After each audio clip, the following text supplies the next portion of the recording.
YouTube. I'll be like, YouTube, but YouTube. Just waking up, had to do my little wash up. Couldn't catch the shower like I wanted, so like I said, got them buckets, so get your washcloth. Yeah, but this video is kind of a continuance from sex and relationships, because the one I did a part 2, but I had to delete it because it had my tag number and stuff on there, so I don't really feel comfortable having super like identifying personal information, you know, come up, so people, if they see me, they be like, oh, there she go. No, that's not me. Nope, not me.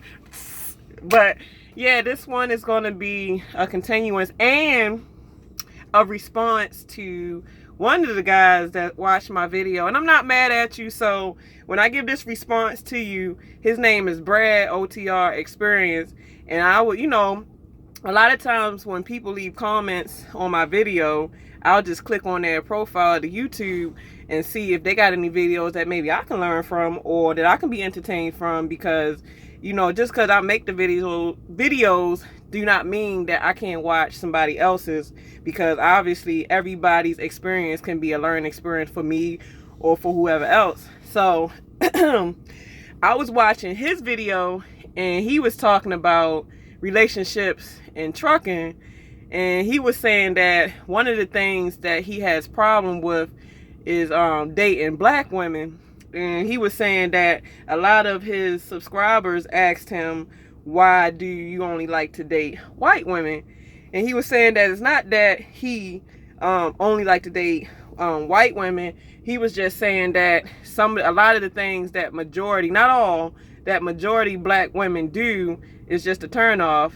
And I can kind of agree with it, because I try to look at things from a male's perspective, but I've been in the field as far as job of a male to watch how they think and how they do things. And I try to put myself in a position like, damn, if I was a dude, would I do what they doing, or would I accept things that they're doing, or how can I understand and empathize with guys so that way I can know what to do or not to do when I get my man. So one of his things is that black women got a lot of attitude problems, and you're right, they do, or that a lot of black women always out like, give me some money. Where is can you pay my phone bill? You not gonna pay my rent? Or you got all the education in the world, but you talk like ghetto fabulous. Girl, I be doing this, and I be like, I mean, sometimes I play around like that, but I'm very educated, and I can talk intellectual with the best of them. So even though I did grow up in the hood, I'm not hood. But if a situation calls for it, where it's like protecting myself, or I have to, you know, throw down, you know, then it comes out. Because sometimes hood is not all bad. Like, I can guarantee you, if a disaster happened, like, most people would probably want to be around people that grew up in the hood, because I can guarantee you they got better survival skills than somebody that was spoon-fed. So yeah, but he was just saying that black women got attitude problems. They always want money, this and that. And he right. Because, I mean, like, I'm not gay, but for some reason, a lot of women look at me because I guess I'm a tomboy, or I do, like, a lot of things that would be considered manly or whatever. So they come at me thinking that they can get with me in a sense, to where it's almost as if they coming at a dude, and I get to see it like, oh man, this is what guys be talking about. Because I had one girl come to me talking about she needed her power bill paid, and another came talking about she needed her phone bill paid, and we was just friends. So I guess they wanted to cross it from the friends to that, and I'm like, man, fuck no, I'm not even like that. I mean, I'll help you, like, if you truly need the help, especially if you got children, and I will help somebody with a family out. Like, I'm a very kind-hearted person, and sometimes people take advantage of it.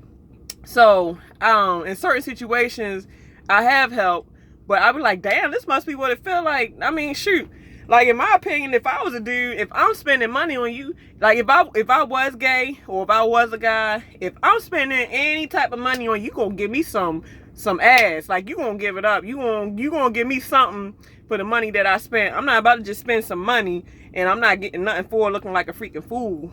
Yeah, so As far as Mr. Brad OTR experience, you're right, but don't judge every black woman that way. Get to read, like I said in one of my videos, get to read the book before you just judge it and you haven't even read the content of the book. Like, every one black woman is not like that.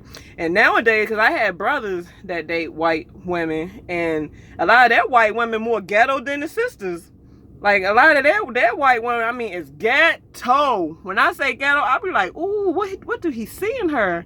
Like, I just don't get it. What in the hell do, I mean, I understand men just like sex, so whether it's white, black, whatever, if a woman put that good on him, he just whipped.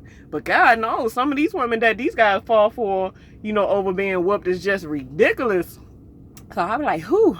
But as far as like relationships and trucking, this stuff is hard, because it's like you want to have a relationship because you're still human, so you still fiend for the touch, the love, even just having sex. Like, I mean, shoot, I'm not human aware. I don't want to be, have some good loving in my life. So, I want to be loved, but don't nobody really want to commit to somebody that's never home. Like, nobody wants to see the person that they trying to get to know only once a month. Like, that's tough. And majority times, like, you can say, well, they can come over the road with you. Half the time, people got jobs, people got kids, people got this, so they can't come out for that period of time, and it makes it rough.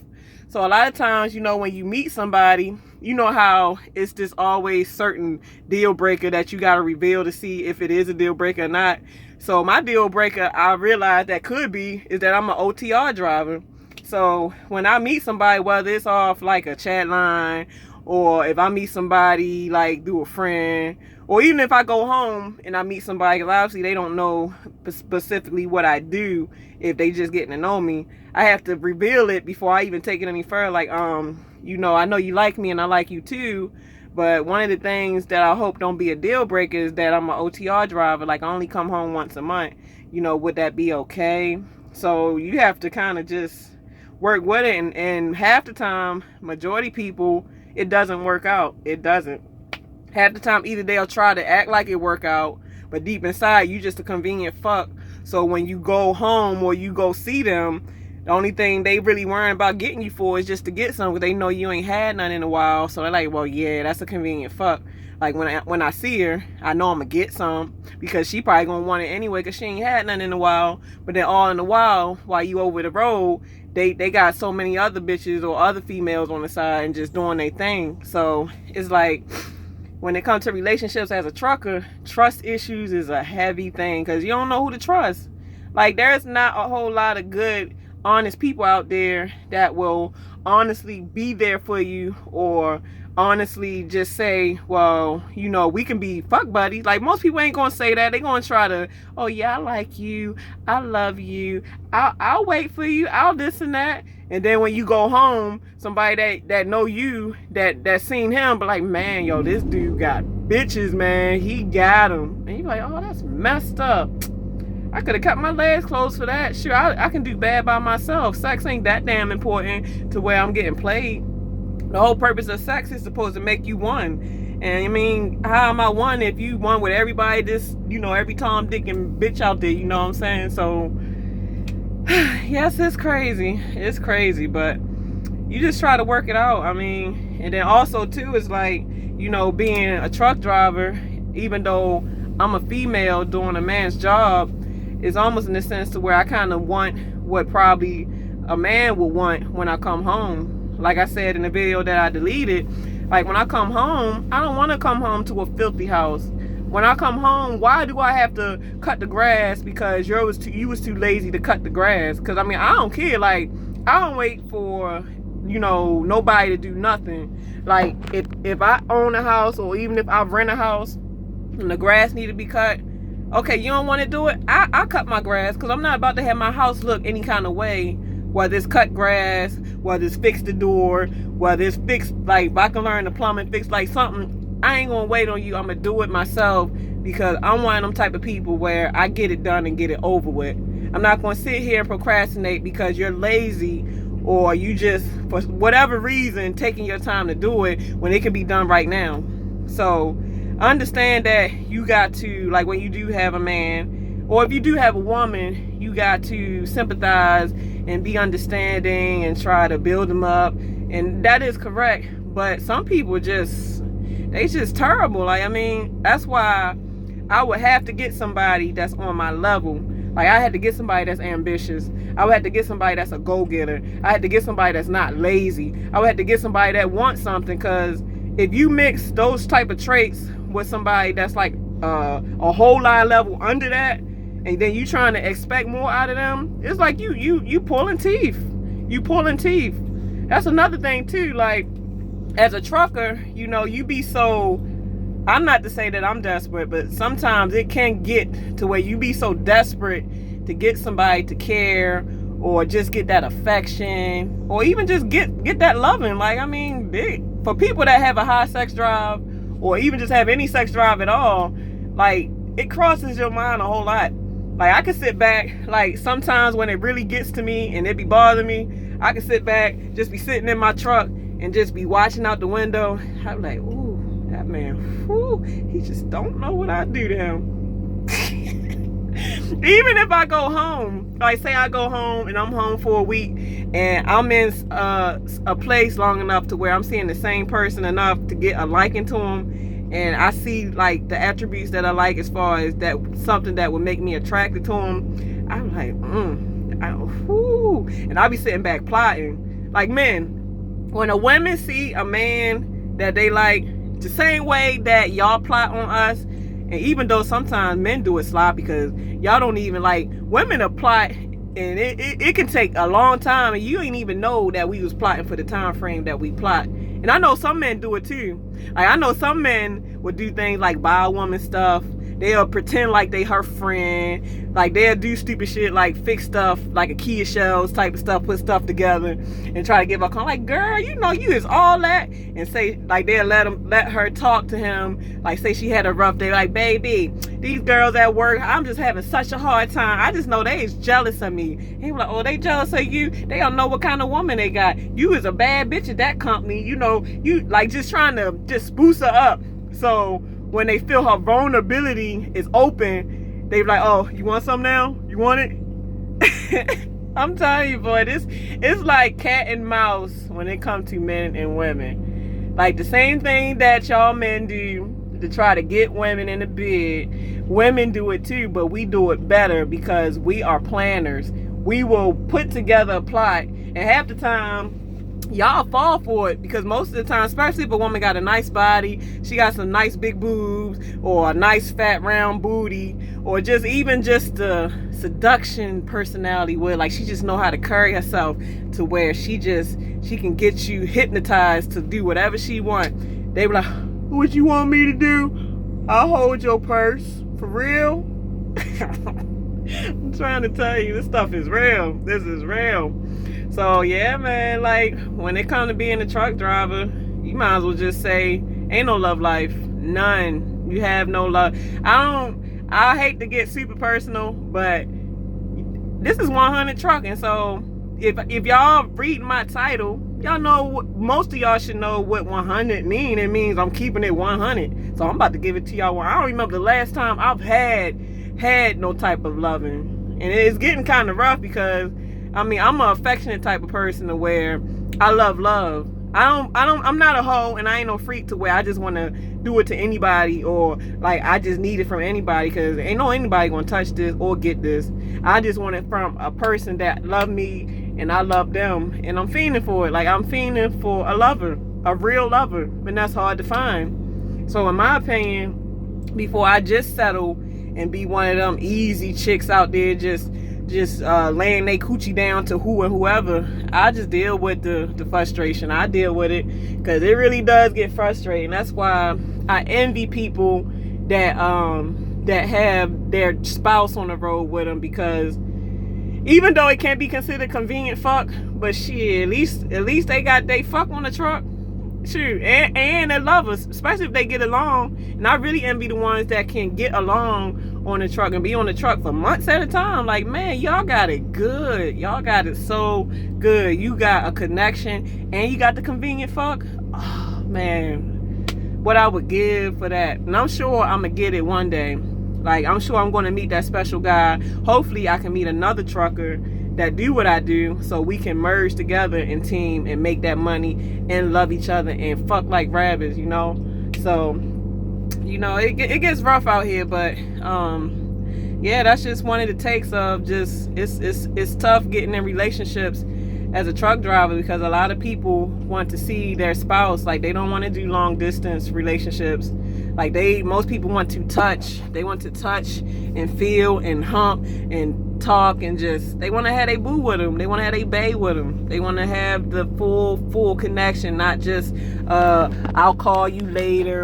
And then half the time, you know, most of the time as a truck driver, a lot of people get frustrated with you because like, say I met somebody and they a phone person. It's not to say that I'm not really a phone person, but by me driving and working and tired and this and that, I can't answer my phone all the time. So it might even be sometimes where I might not even call you that day. And it's not on purpose, because sometimes, you know, you just be tired, especially if you are OTR. If you are OTR, this OTR will chew you up, spit you out. Like, this stuff will break you in to where it's just a lot going on, and you don't mean to not be available to them, but you know, when you working, that's just what it is. So a lot of people will quit you or play you or not really care for you like that, for the simple fact you can't answer their phone calls when on their beck and call. So it gets rough, but after a while you just learn to say fuck it.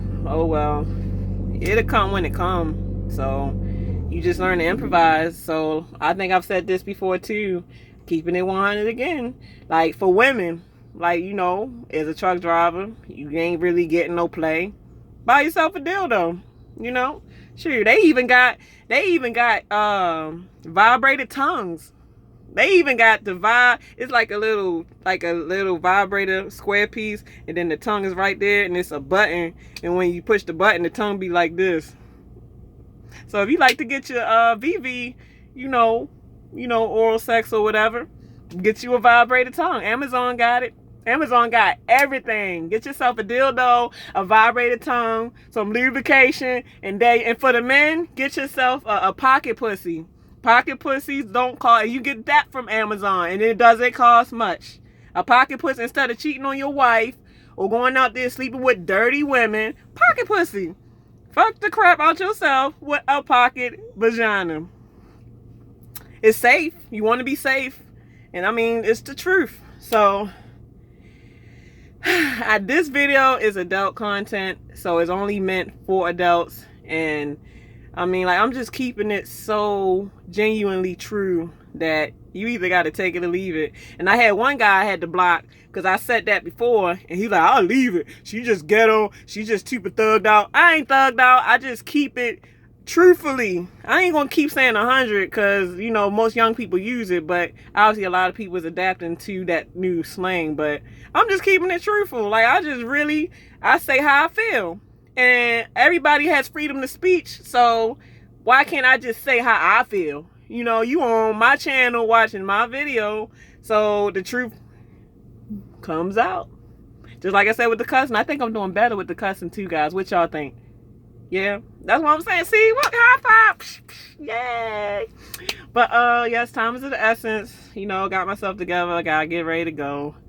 Never stops. You gotta hustle, grind, hustle. It's all about the hustle. Gotta get that paper. So yeah, I'll be getting with y'all. Time is of the essence. Let's make better time of it. And I hope y'all enjoy the content. If you did, subscribe, like, and you know, let's stay conversating about the real topics of life. And I'll be getting back with y'all.